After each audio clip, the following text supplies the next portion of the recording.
Welcome to Penrose Learning, where we make understanding easy. In this video, I will explain how to play Marvel Future Revolution. First, download the game from your device's App Store. Once installed, complete the initial data download and the guided tutorial missions. These steps will teach you the basic movement, combat, and skill usage.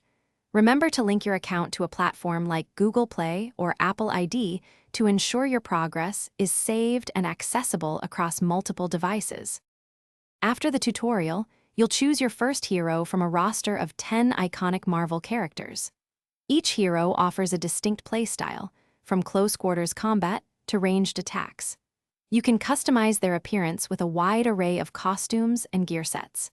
Beyond aesthetics, equip powerful Omega cards and cores to significantly boost your hero's stats and abilities, tailoring them to your preferred combat strategy. Gameplay involves real-time combat, where you combine basic attacks with powerful skills. Strategically use your hero's unique abilities to defeat enemies and bosses. Progress through the main story missions to uncover the game's narrative and unlock new areas and features.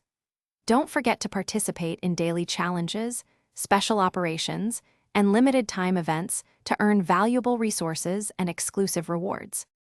To continually strengthen your hero, focus on leveling up, upgrading your gear, and enhancing your skills. This progression is crucial for tackling more difficult content. Consider joining an alliance to team up with other players, participate in cooperative raids, and engage in large-scale battles. Working together with a team can significantly boost your rewards and overall enjoyment. Don't forget to check the description below for a link to the Echo Dot smart speaker and other great deals. Thanks for watching. If this was helpful, leave a like and consider subscribing. See you next time.